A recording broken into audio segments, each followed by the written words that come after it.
The knock on the door sounded nothing like the gentle rhythm Madison Clark had memorized years ago. It was harder, colder, almost entitled. She froze halfway through pouring her morning coffee, the steam rising against the soft Seattle fog, drifting past her apartment window. For a moment, she wondered if it was just another delivery, an Amazon box of books she'd ordered for distraction. But something inside her stirred, a warning she couldn't explain.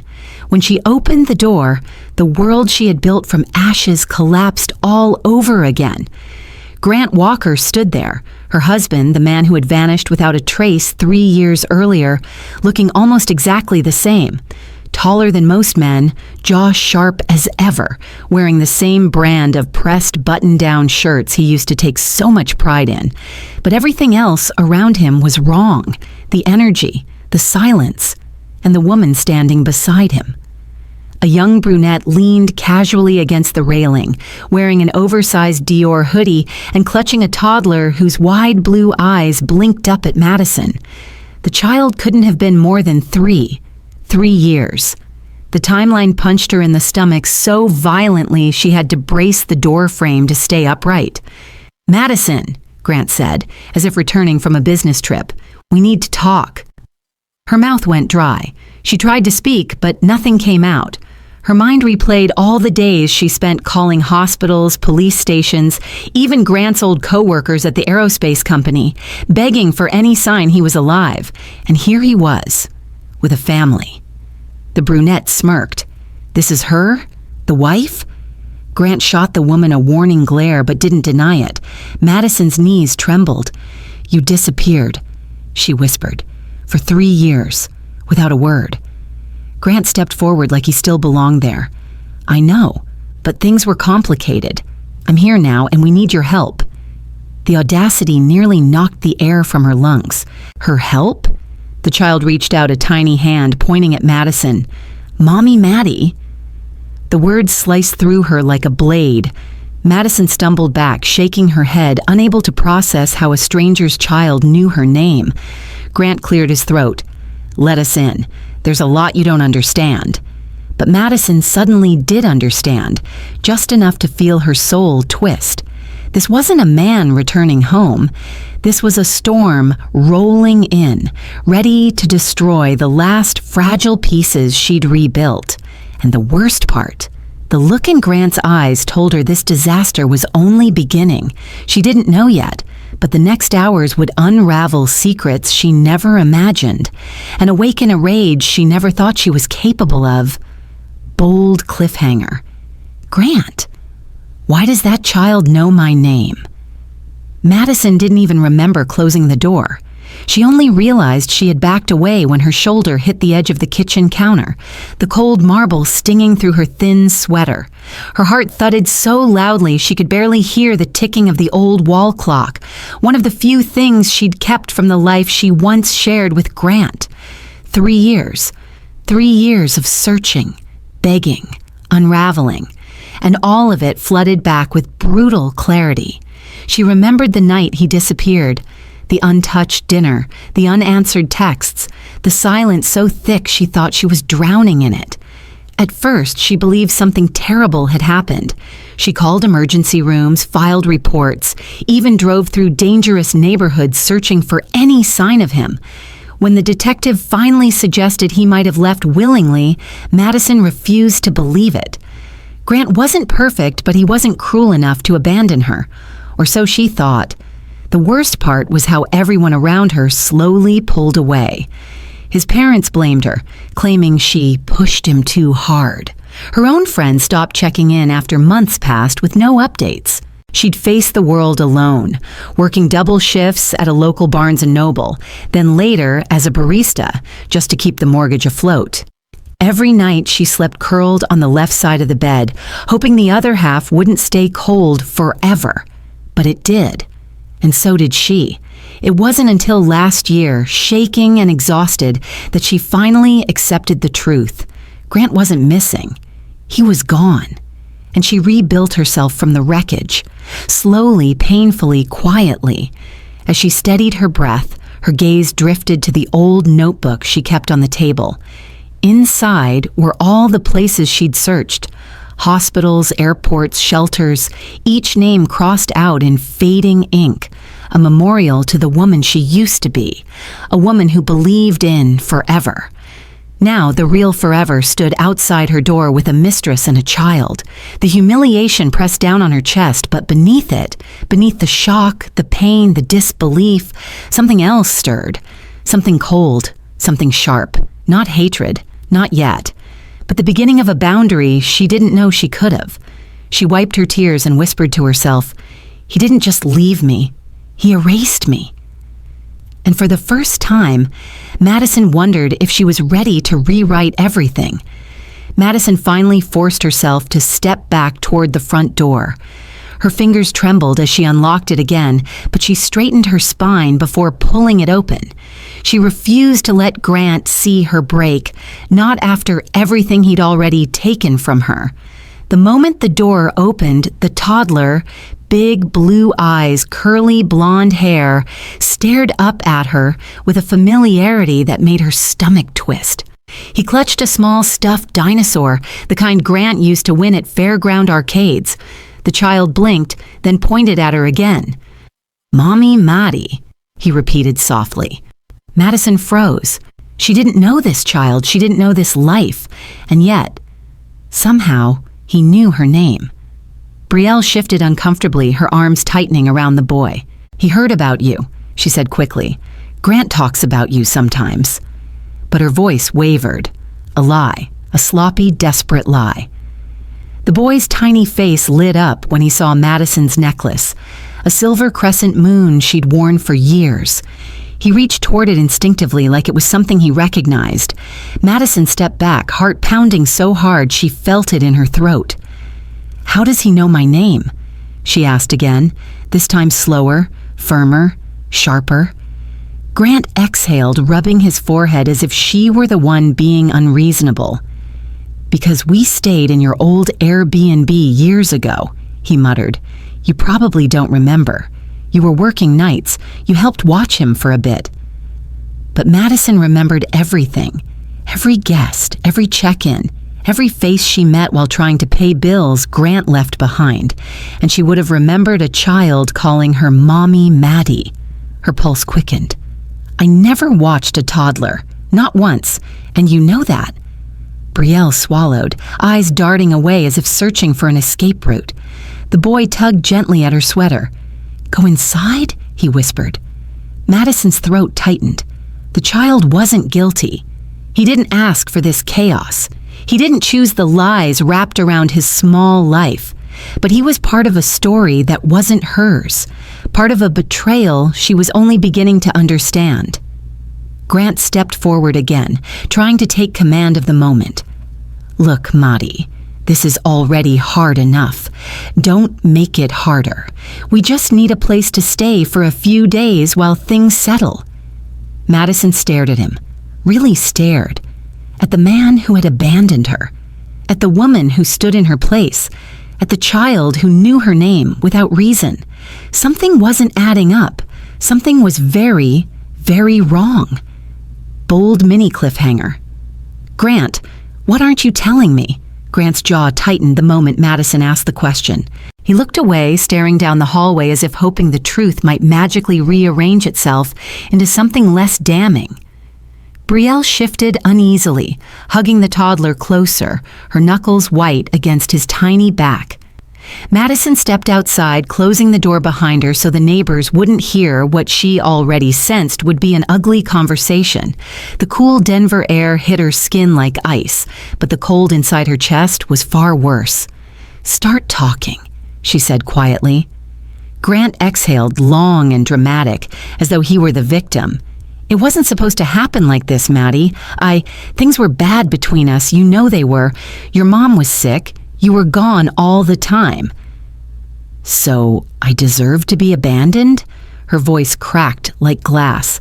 "I didn't abandon you," he insisted. "I needed time to figure things out. My job was falling apart, the pressure was insane, and then..." His gaze flicked toward Brielle. "I met her." It felt like someone pulled the ground out from under Madison. Brielle looked down, suddenly fascinated by the cracks in the concrete. "We didn't plan anything," she said quickly. "It just happened." Madison pressed her palm against her forehead. "You cheated on me while I was taking care of my dying mother." Grant flinched, but only for a second. "You were gone constantly. I felt alone. Brielle was there." Those words ignited something inside Madison. Not anger, not jealousy, but a pure, blistering disbelief.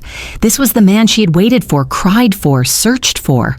The toddler tugged on Brielle's sleeve again. "Mommy, I'm cold." Madison's heart clenched. The child didn't choose any of this, but Grant's next words made her stomach churn. "I didn't come here to rehash the past," he said sharply. "I came because we need stability. Investors want a clean image, a united front, a real family." He gestured between them shamelessly. "You and I are still married. That means something." Madison stared at him, stunned. "You want me to pretend we're a family so you can impress investors?" "It's not pretending," Grant snapped. "It's fixing things." Fixing things? Breaking her life, vanishing, showing up with a mistress and a child, then expecting her to make his image look respectable? Her voice dropped to a whisper. "You didn't come back for me. You came back for yourself." Grant didn't deny it, and that hurt more than any lie. Bold mini cliffhanger. "Grant, if you think I'm saving you, you have no idea who I've become." Madison barely had time to close the door before her phone buzzed. At first, she thought it was a scam call, but when she glanced at the screen, her stomach twisted. Walker residence Grant's parents. She hesitated only a moment before answering. "Hello?" "Madison." It was Evelyn Walker, Grant's mother, her tone icy, clipped, carrying the same superiority Madison remembered from every miserable holiday dinner. "We heard Grant is with you. We're driving up." Madison's throat tightened. Now's not... But Evelyn had already hung up. Less than 30 minutes later, a sleek black Mercedes GLS pulled into the apartment lot, looking painfully out of place among the older sedans.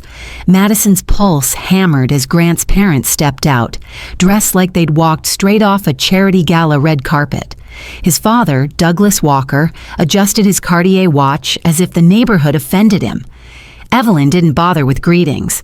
She walked right past Madison and straight to Grant, who stood waiting near the stairwell with Brielle and the child. "Oh, sweetheart," she breathed dramatically, pulling Grant into her arms.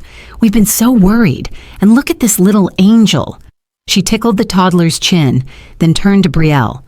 "You must be the mother." Brielle blinked, caught off guard. Yes." Evelyn's expression hardened the moment she looked at Madison. "So, you're still here." Still here. As if Madison were mold they hadn't scrubbed out yet. Douglas gave a stiff nod. "We need to resolve this quickly. Grant deserves a stable home, especially with a child involved." Madison folded her arms. "That's not my responsibility." Evelyn's eyes narrowed. "As his wife, it absolutely is. Stay married, stay civil, help him restore his reputation. It's the least you can do after everything he's been through." Madison felt her jaw drop. "Everything he's been through?" "Men make mistakes," Douglas said flatly. "Women forgive them." It was the most honest thing the Walkers had ever said, honest in its cruelty. Evelyn leaned closer, her perfume thick and suffocating. "And that house in Cherry Creek? It belongs to Grant's future, not your stubborn pride. You shouldn't be living there anymore." Grant stayed silent, cowardly, complicit. Madison felt something inside her shift, a boundary snapping into place, a line they would never cross again. She lifted her chin. "You can't bully me anymore. Not now, not ever." Evelyn scoffed. "Dear, you have no idea how this world works." Madison met her gaze with an icy calm she didn't know she had. Bold mini cliffhanger. "Actually, Evelyn, you're about to find out exactly who you're dealing with." Madison had barely shut the door on the Walker's Mercedes when her phone buzzed again, this time with a number she hadn't seen in years. For a split second, she considered ignoring it. She'd had enough shocks for one day, but something urged her to answer. Madison. The voice was warm, familiar, steady. Colton Reyes. She hadn't heard that name since college, back when she still believed life unfolded with fairness and predictability. Colton had been the quiet genius in their business ethics class, always scribbling ideas into a beat-up MacBook, always smiling at her like she was the only calm thing in his fast-spinning mind. He had moved to Silicon Valley after graduation, founding a small tech startup that somehow survived among giants. How did you get my number? She asked, sinking onto the couch. I saw a video. His tone softened. Of Grant yelling outside your apartment. Someone posted it online. The humiliation returned like a punch. She covered her face with her hand. Great. So now the whole world knows. Not the whole world, Colton replied gently. Just enough people who don't matter. But you matter, Madison. And you looked scared. Her breath hitched. No one had said they were worried about her in a long time. Not genuinely. Colton continued. I'm flying into Denver tomorrow for a meeting. Let me take you to lunch. You don't have to talk about anything you don't want to. He hesitated, but only briefly. I don't like the idea of you dealing with this alone. Madison swallowed hard. Colton, a lot has happened. I'm not who I used to be.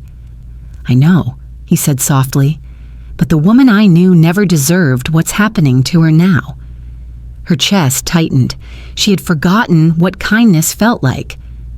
Before she could respond, someone knocked sharply at her door. 3 quick taps. Madison stiffened, praying it wasn't Grant coming back. Is everything okay? Colton asked. Madison peeked through the peephole and exhaled with shaky confusion. It wasn't Grant. It wasn't Brielle.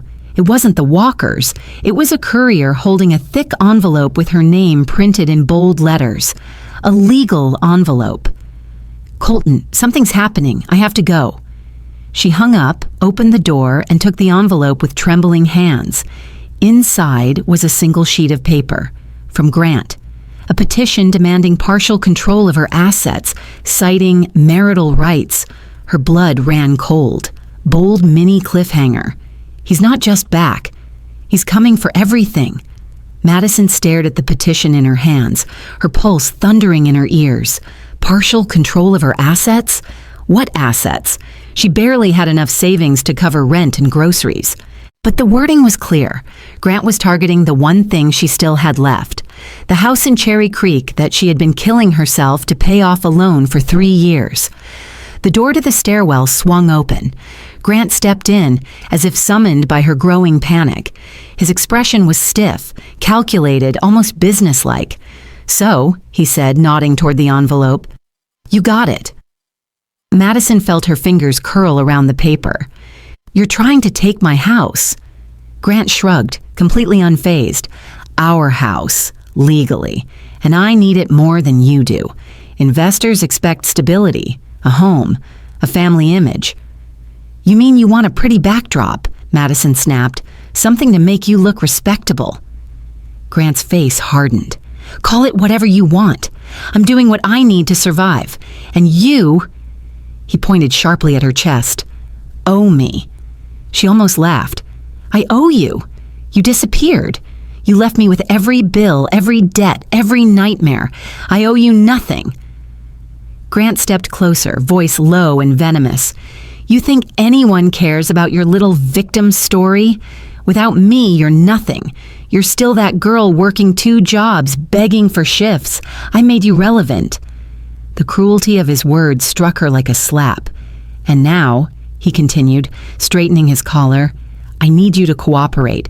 You'll help me clean up my image, sign what I need you to sign, and in return... He gave a mocking smile. In return, you get to keep your dignity. Madison felt something inside her snap, a thread pulled too tight for too long. My dignity, she whispered. You think you have the power to give me that? Grant scoffed. Matey, be serious. You're not built for conflict. You never were. She stepped forward, looking him directly in the eyes. "I'm not the woman you walked away from." A flicker of irritation crossed his features. "Stop making this harder than it needs to be." But Madison saw it now, clear as day. Grant wasn't confident. He was cornered, desperate, and desperate men became dangerous. "You're going to lose," she said quietly. Grant leaned in, voice razor sharp. "Not if I take you down first." Bold mini cliffhanger. Behind him a voice spoke. "Touch her again, Grant, and you'll regret it." Madison turned sharply toward the voice, her breath catching. Grant stiffened, his shoulders tensing as Colton Reyes stepped out from the stairwell's shadow. Even in the dim hallway light, Colton looked composed, hands in the pockets of his dark coat, expression unreadable, eyes locked on Grant with a cool warning that made the air shift. Grant recovered quickly, flashing a sarcastic smirk. Well, the prodigal nerd returns." Colton didn't react. "You're standing too close to her." Madison's pulse steadied at the sound of his voice. Steady, grounded, a stark contrast to Grant's venom. She didn't remember calling him. She didn't even know how he got there so fast. Grant scoffed. "You think you can just walk in and play hero? You don't know what's going on." Colton took one step forward. "I know enough. I saw the petition." His gaze flicked to Madison's trembling hands. "And I know she didn't deserve that." Grant's face twitched. "This is between me and my wife." "No," Colton said calmly. "This is between you and the law." The hallway fell silent. Grant barked a laugh. "What, did you Google a few statutes on your MacBook and think you're a lawyer now?" Colton tilted his head slightly. "I don't need to be a lawyer." He pulled out his phone and held up the screen. "But I did send the petition to one, a good one, a very expensive one." Madison's eyes widened. "Colton, you didn't—" "I did," he said gently, "and she's on standby." Grant's bravado faltered for the first time. Colton turned to Madison. "He used your name to take out loans 3 years ago. We found the records. That's fraud. And filing for partial asset control while facing debt investigations, that's coercion." Madison's knees weakened. I didn't know." "I did," Grant snapped, stepping forward. "Because you never bothered to look." Colton blocked him instantly. "Touch her and I will personally drag you to the courthouse." Grant's nostrils flared. "You think she wants you here? You think she needs you?" Madison inhaled shakily. 3 years ago she would have folded, but now she lifted her chin. "Yes," she said softly but firmly. "I do." Grant looked at her like she had betrayed him, when he had shattered her first. Colton gently placed a hand on her back. "Let's go inside." Madison nodded, stepping away from Grant with a clarity she hadn't felt in years. Behind them, Grant's voice cracked with anger. "This isn't over, Madison." She didn't look back. Bold mini cliffhanger. Inside the apartment, Colton had something she never expected, evidence that could destroy Grant completely. Madison hadn't stepped foot inside the Cherry Creek house in nearly a year. She'd been too afraid of the memories, the laughter trapped in the walls, the ghost of who she used to be. But now, standing in the driveway with Colton beside her, she felt something different. Not fear, not longing, resolve. Grant was already waiting on the porch, pacing with restless anger. The moment he saw Madison, his expression twisted into something ugly. "You brought him?" he spat, pointing at Colton like he was an intruder on sacred ground. Madison ignored the jab. "You wanted to talk. We're here." Grant scoffed and pushed open the door. "Fine, let's settle this inside." The moment Madison stepped into the foyer, her chest tightened. Nothing had changed. The same framed photographs he never bothered to take down. The same leather couch she'd cried into when she thought he was dead. She steadied herself. Grant turned abruptly. "Cut the act, Maddie. You know this place is mine. My name's still on the deed." "Yes," Colton replied calmly, "and so is hers. The difference is, she paid the mortgage the entire time you were gone." Grant's jaw ticked. Don't lecture me, tech boy. You don't know anything about our marriage. Colton slipped his hands into his coat pockets. I know you left, and I know she survived without you. Grant took a threatening step forward. You think you're some kind of hero?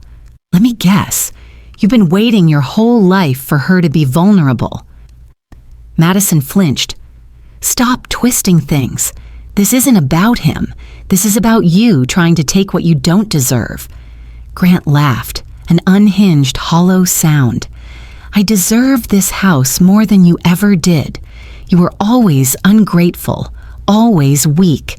I built this life. I gave you. You gave me nothing, Madison said sharply. Her voice cut through the room like glass. You didn't build a life. You abandoned one. For 1 second, Grant faltered. Then he exploded. You think you can talk to me like that? You think you're strong now because you have him. He jabbed a finger toward Colton. You're pathetic. Colton stepped between them instantly. Back away. Grant's eyes darted between their faces, anger twisting into something darker. You think this ends with some dramatic speech? No, I'm taking the house. I'm taking the assets. And if you fight me, I'll...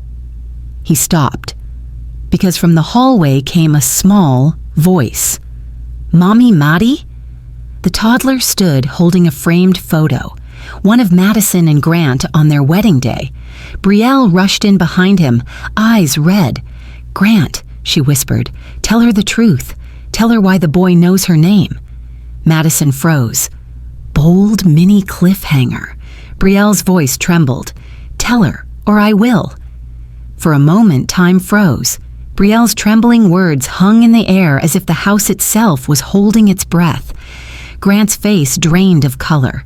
Madison felt her heartbeat in her ears, fast and uneven, like her body knew a truth her mind wasn't ready to hear. Tell her, Brielle whispered again, her voice cracking. Grant shot her a warning look so sharp it made the toddler flinch. Not here, he hissed. Not like this.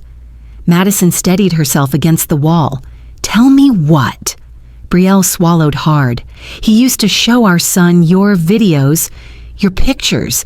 He told him you were his mom. Madison's breath hitched. What? Colton stiffened beside her, his jaw tightening. Grant snapped. It wasn't like that. Then explain, Madison demanded, her voice thin but firm. Grant dragged a hand over his face. He wouldn't stop crying. Brielle couldn't calm him down. I showed him one of your old cooking videos. You always had that soft voice. He liked it. Stopped crying. So sometimes Brielle cut him off, eyes brimming. Sometimes? Grant, you did it every night. You let him fall asleep thinking she was his mother. Madison felt like the ground tilted. Images flashed in her mind, Grant filming her while she cooked, laughing together as newlyweds. She never imagined those intimate moments would be used to soothe another woman's child. A soft whimper broke her thoughts. The toddler stepped toward her, clutching the framed wedding photo to his chest. Mommy Maddie? He whispered again, eyes hopeful. And that was it. The breaking point. Not anger, not hatred. Heartbreak. Madison sank onto the bottom stair, covering her face as tears spilled through her fingers. Silent, raw, exhausted tears she'd held back for years. Every wound she thought had healed split open again. Colton knelt beside her, placing a steady hand on her shoulder. Madison, breathe. I'm right here. Grant took a step forward. Maddie, don't be dramatic. It wasn't... Colton shot up instantly. Don't talk to her. Madison inhaled shakily, wiping her face. She stood, weaker and stronger all at once. You didn't just abandon me, she said quietly. You replaced me, and then you used me. Grant blinked, thrown by the steadiness in her tone.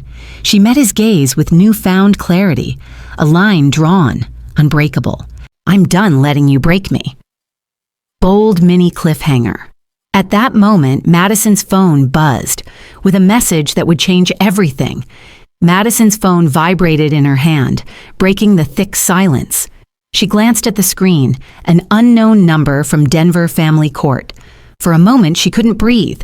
She opened the message slowly, half afraid of what it might reveal. Ms. Clark, urgent update regarding a filing submitted in your name. Please contact us immediately.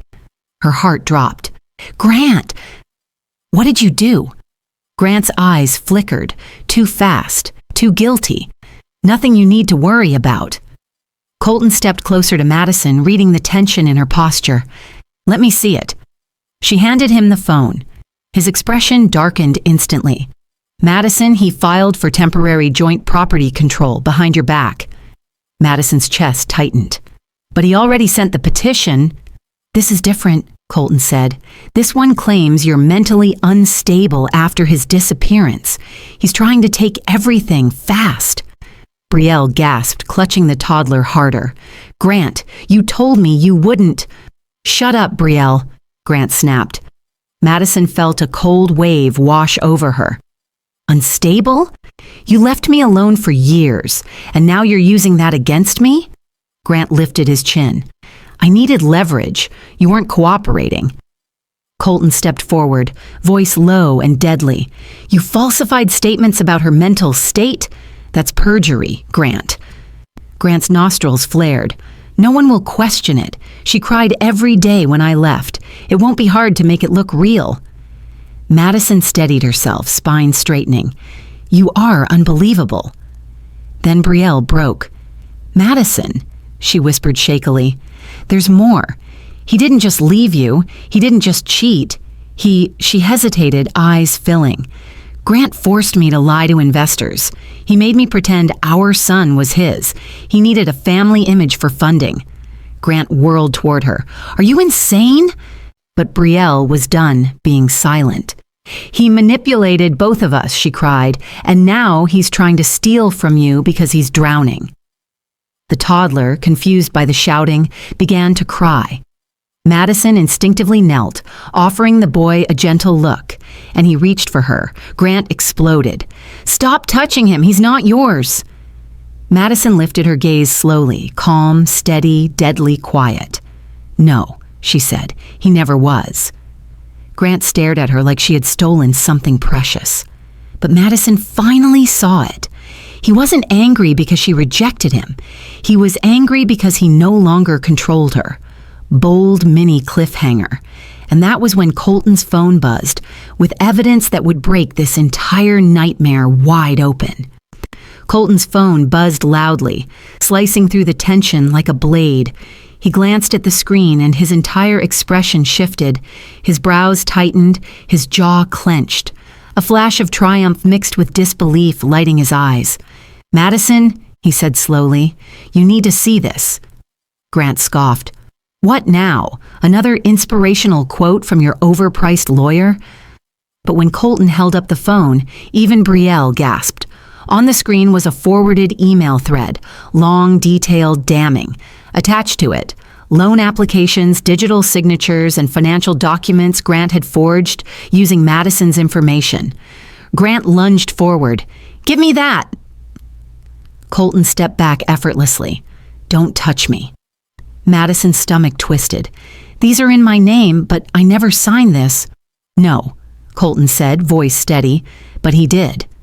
Grant's voice cracked. Those records were sealed. How the hell did you... My attorney subpoenaed the lender, Colton replied, and they provided everything. Madison's throat tightened. Grant, you stole my identity? Grant tried to recover, raising his hands in a mock calm gesture. Maddie, listen, it was temporary. I needed funds and I knew your credit was clean. I was going to fix it. You lied to the bank, Colton snapped. You forged her signature, and then you tried to take her house so she couldn't fight back. Brielle covered her mouth, tears streaming. You said those loans were for our family. You said you were trying to provide... Grant spun on her. You think she was going to be okay without me? I built that life. Madison felt something inside her harden, something cold, sharp, unbreakable. No, I built it. And you stole it. Colton tapped another document on the screen. There's more. Emails between you and your investors. You used Madison's disappearing act, your own fault, as a sympathy ploy. You told them she was unstable so they'd loan you money. Grant paled. You weren't supposed to see that. Madison's voice trembled, not with fear, but with clarity. I searched for you for years. I thought you died. Grant stepped forward, desperation bleeding through his voice. Maddie, please. She stepped back. No more, she whispered. Colton turned to her gently. Madison, we can file a full fraud claim and a restraining order. Today. Grant's face twisted with panic. You wouldn't dare. Madison lifted her chin. I would. Bold mini cliffhanger. And at that exact moment, the doorbell rang, bringing someone who would tip the scales even further. The doorbell echoed through the house, sharp and urgent. Everyone froze. Madison exchanged a wary glance with Colton, while Grant's eyes darted nervously toward the foyer, as if expecting trouble, but not sure from which direction it would come. Madison stepped toward the door cautiously. When she opened it, the breath left her chest. Standing outside, dressed in a navy blazer with a badge clipped to his belt, was a federal investigator.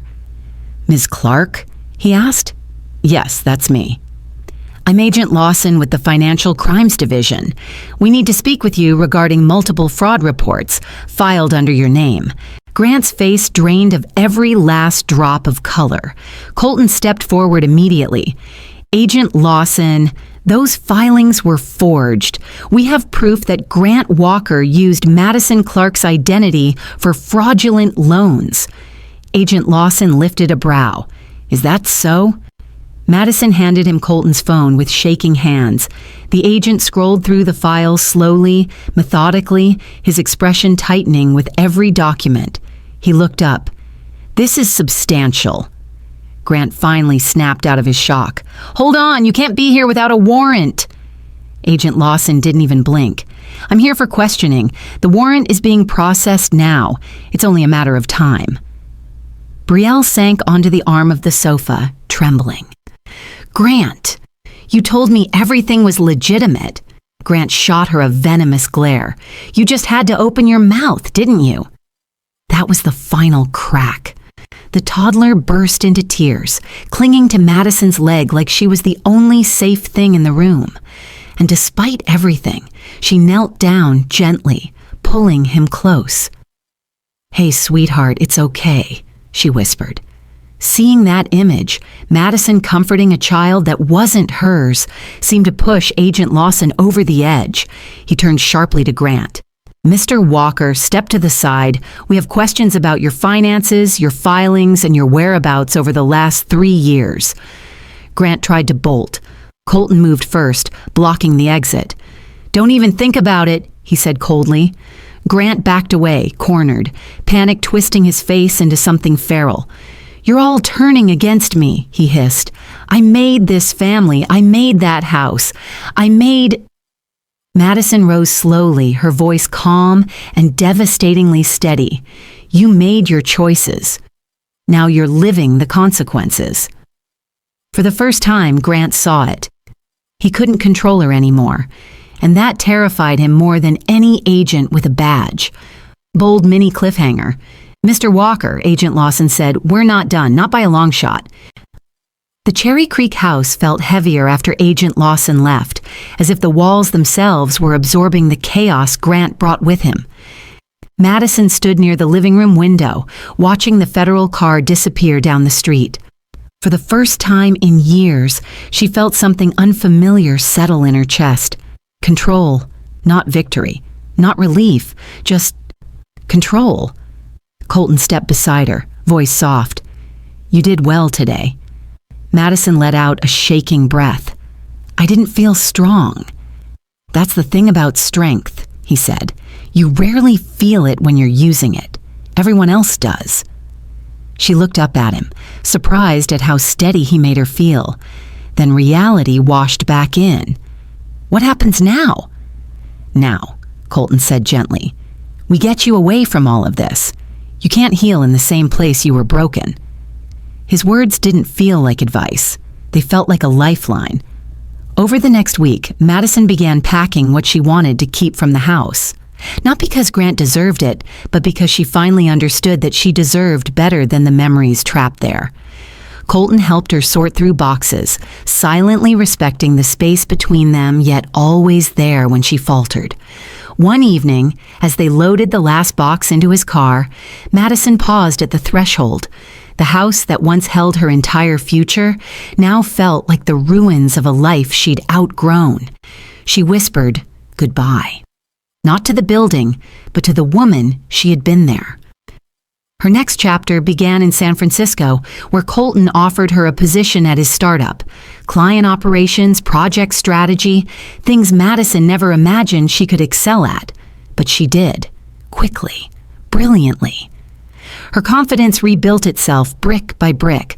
Her new office overlooked the bay. She sipped morning lattes from Starbucks on the balcony. Scrolling through project plans on a MacBook Pro she didn't have to stress over affording.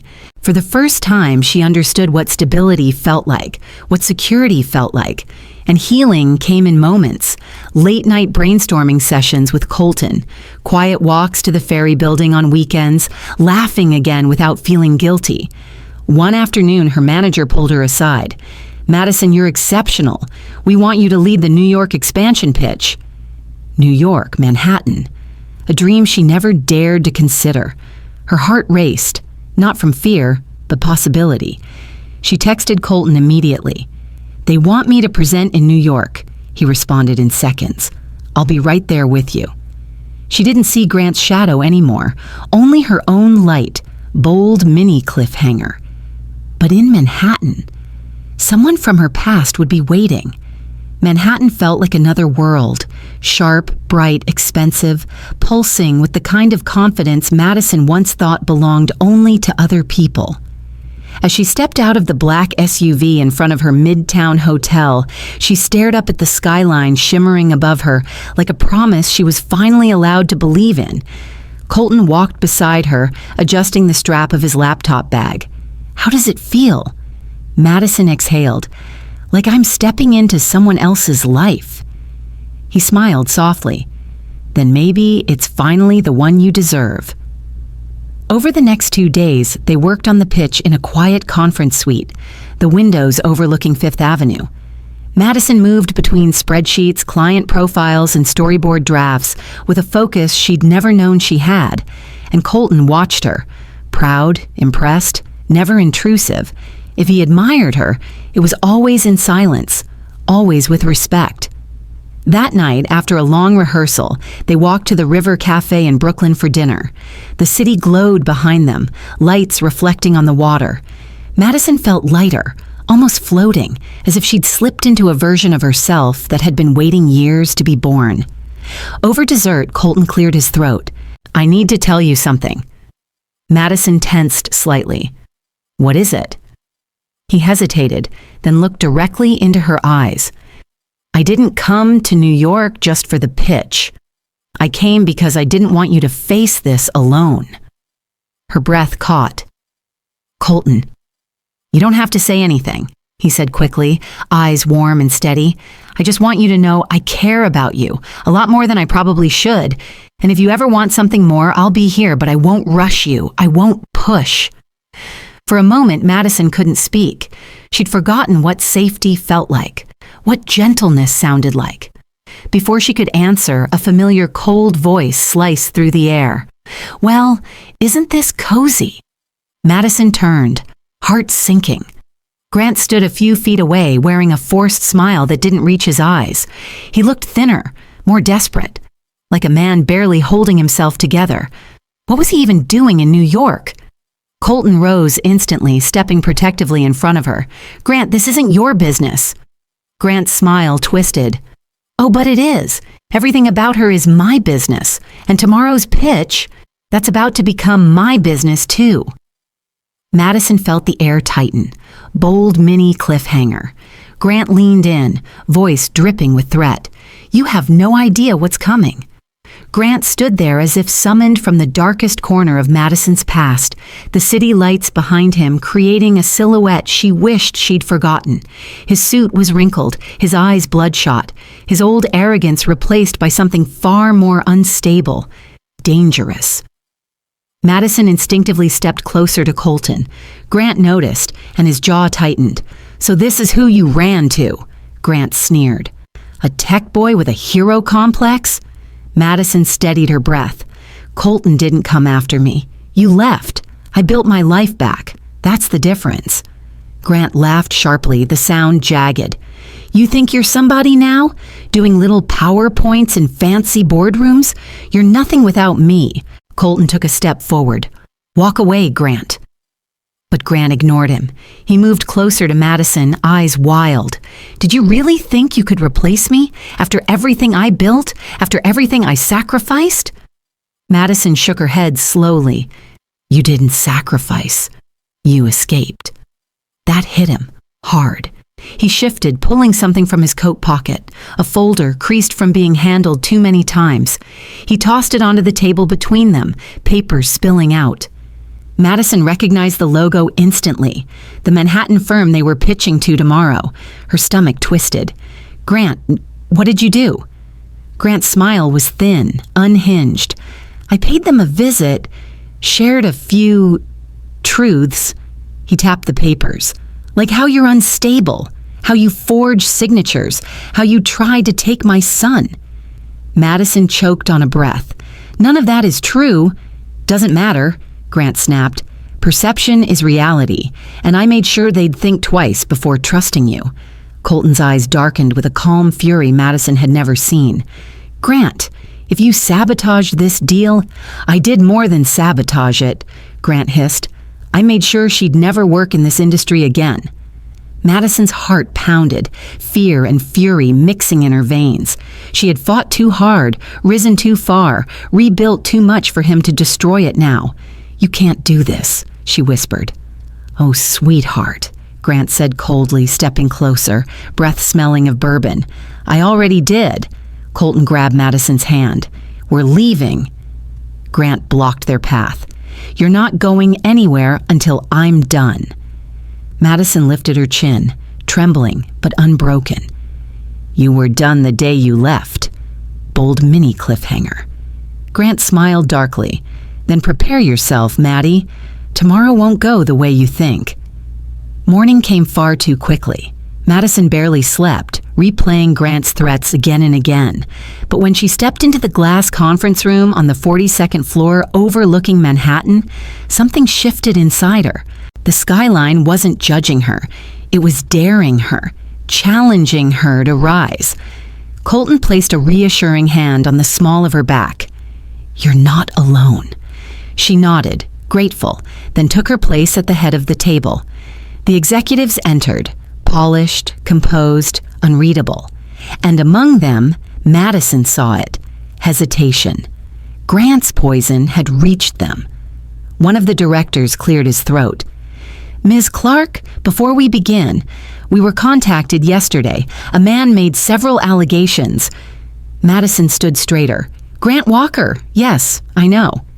The director exchanged glances with his colleagues. "He claims you've been mentally unstable since his disappearance, that you forged financial documents, that you attempted to claim custody of a child that isn't yours." Madison felt the sting, but she didn't break. She wasn't that woman anymore. "Everything Grant said is a lie meant to sabotage this pitch," she said calmly, "but I have something he didn't expect." Colton stepped forward, opening his laptop. "If you'll allow us, we'd like to share evidence." He projected a series of files onto the screen, professional, organized, irrefutable. Loan applications with Grant's forged signatures, emails where he exploited Madison's grief, time-stamped messages proving his lies. The room shifted. The hesitation faded. But then, Colton clicked on one final file. Security footage. Grant in the lobby the night before, shoving paperwork at the receptionist, slurring threats, yelling Madison's name so loudly it echoed through the building. The director leaned forward. He was intoxicated. Belligerent. another added. Madison spoke softly but with steel. He wasn't warning you. He was trying to ruin me because he can't control me anymore. Silence. Then the head executive closed his binder. Ms. Clark, he said, we appreciate your transparency, and after reviewing this evidence, we have no interest in Mr. Walker's claims. Madison inhaled sharply, relief, disbelief, strength. Colton squeezed her hand under the table, but just as she exhaled, the conference room door burst open. Grant stumbled inside, wild-eyed and furious. You think you can shut me out? This deal is mine! Security rushed toward him, but Grant lunged straight at Madison. Colton shoved himself between them, bold mini cliffhanger. Grant hissed, If I'm going down, I'm taking you with me. Grant lunged with the desperation of a drowning man, but he never reached Madison. 2 security guards tackled him before he could take another step, pinning him to the polished conference room floor. His rage echoed against the glass walls, drawing the horrified attention of every executive in the room. Madison stood frozen, breath trembling, while Colton positioned himself protectively in front of her. Ma'am, are you all right? One of the guards asked. Madison nodded weakly, though her pulse raced. Yes, thank you. Grant thrashed beneath the guard's grip. This isn't over. She's mine. She stole everything from me. Enough. The head executive snapped, his voice ice cold. Remove him, permanently. The guards dragged Grant out as he continued shouting, his words fading down the hallway like the last cries of a collapsing ego. Silence settled over the room. Then the executive turned back to Madison with a look of something she never expected from powerful people. Respect. Miss Clark, he said evenly, no one should ever endure what you just faced. Please take a moment if you need it. Colton touched her wrist gently. You don't have to continue. We can reschedule.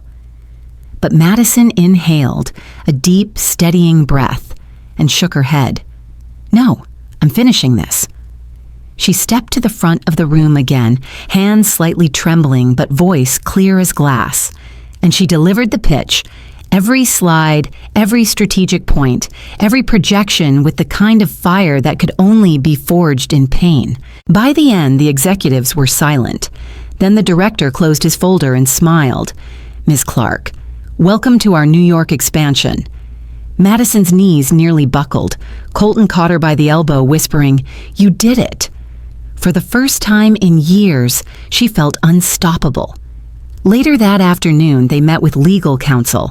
The evidence Colton gathered, combined with Grant's public meltdown, gave Madison overwhelming leverage. The attorney smiled.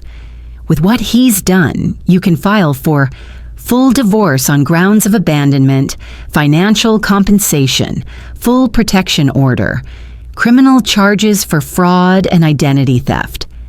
Madison nodded slowly, absorbing the weight of it. We'll file everything. Colton looked at her, soft, proud. He can't touch you anymore. Madison exhaled, relief washing through her like warm sunlight. She wasn't just free from Grant, she was powerful. But as she left the office, her phone buzzed again, an unknown number. A trembling voice whispered through the speaker, Madison, it's Betrayal. You need to know something before he comes after you again. Bold mini cliffhanger. Grant had a second set of documents, and they're worse than you think. Madison stepped into the quiet corner of the lobby, pressing the phone tighter to her ear as Betrayal's frantic breathing crackled through the line. Betrayal, slow down, Madison said. What documents? What did he do? Betrayal's voice shook. The ones you saw, those weren't all of them. Grant kept a hidden folder. He called it his insurance. I didn't understand what it meant until today. Madison felt her stomach clench. Where are they now? He left them in our apartment, Betrayal whispered. He thought if everything blew up, he could use them to blame you, make you look like you were behind the loans, the lies, everything. He forged more signatures. He drafted emails pretending to be you. Madison closed her eyes. So he planned to destroy me completely. Yes, Betrayal said, voice breaking. But that's not the worst part. There are recordings. of him talking about how he planned to manipulate you into helping him again. He said if sympathy didn't work, he'd use fear. Colton, who had been listening beside her, stiffened. "We need those files. They'll finish him." Brielle sniffed. "I'm bringing them to you. I'm done protecting him. I'm done being afraid." An hour later, Brielle arrived at the Manhattan office clutching a worn laptop and a USB drive. The toddler held her hand, sleepy-eyed and confused. Madison guided them inside gently. When the attorney plugged in the drive, the room fell silent. Video clips appeared. Grant pacing, drinking, ranting about how Madison was weak, how she would bend, how ruining her would reset the power balance. In another clip, he bragged about fooling investors, forging signatures, faking dates. Then came the worst recording. Grant telling Brielle he would drag Madison back into his life by any means necessary, including threats. Colton's hands curled into fists. This is enough to bury him. The attorney nodded. He's finished. Completely. And he was. Within 24 hours, Agent Lawson executed a full warrant. Grant was arrested at LaGuardia Airport attempting to flee, screaming Madison's name as if she owed him something. But for once, the world didn't listen to him. It listened to the truth. The charges began stacking: identity theft, fraud, harassment, attempted coercion, interference with a federal investigation. Grant was denied bail. His investors turned on him. His reputation crumbled overnight. The man who once believed he controlled everything now sat alone in a holding cell, begging for a lawyer who never came. And as Madison watched the news that evening, she didn't feel joy. She felt justice. Justice long overdue. Bold mini cliffhanger. But her story wasn't done, because tomorrow, something beautiful waited for her in Central Park. The morning sun spilled gently across Central Park, warming the crisp New York air. Madison stood at the edge of the lake, watching the water shimmer like a sheet of glass. For the first time in years, the world felt quiet. No threats, no fear, no shadows of Grant trailing behind her. Just peace, just possibility. She inhaled deeply, letting the scent of fresh grass and roasted coffee from a nearby vendor settle her nerves.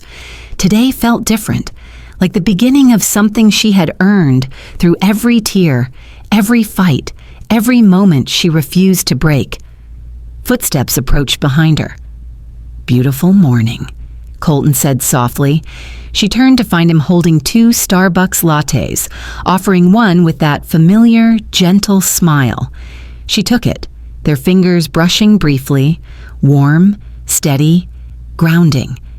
"I'm proud of you," he said, "for everything you survived, for everything you built." Madison looked down at the cup, a small laugh escaping. "I didn't think I'd ever feel normal again." "You're not normal," he said lightly. "You're extraordinary." Her heart fluttered, small, cautious wings finally daring to open. They walked along the path together, past joggers, dog walkers, families, people living ordinary lives, the kind Madison longed for, the kind she finally felt worthy of. As they reached a quiet clearing beneath a canopy of trees, Colton stopped. "There's something I've been wanting to ask," he said, voice lower now. Madison felt her breath hitch. "Colton." He took her hands gently. "I know you've been through hell. I know trust isn't easy, and I don't want to rush anything, but I want you in my future, not because you need me, but because you deserve someone who chooses you every day."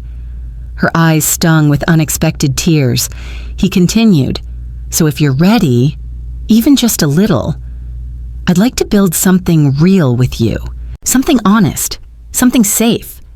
Madison didn't answer with words at first. She stepped closer, resting her forehead against his chest, letting his warmth melt the last remnants of fear inside her.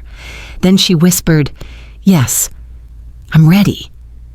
Colton's arms wrapped around her, careful, reverent, as if holding something sacred.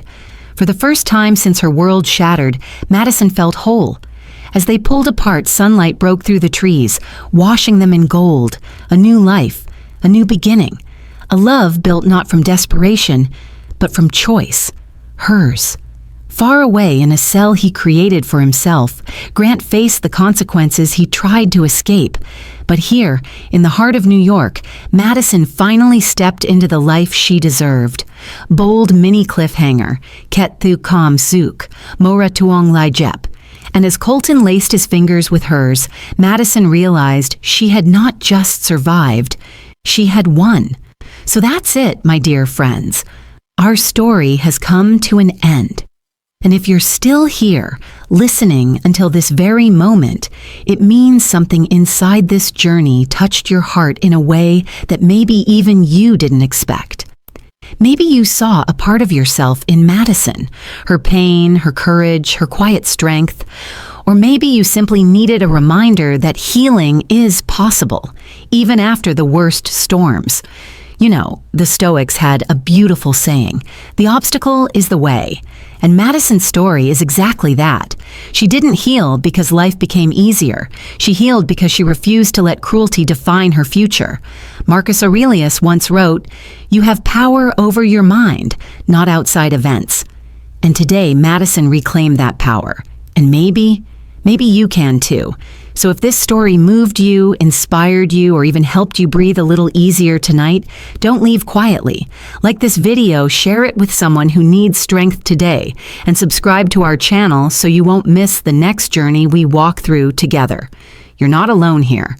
We're healing together, one story at a time.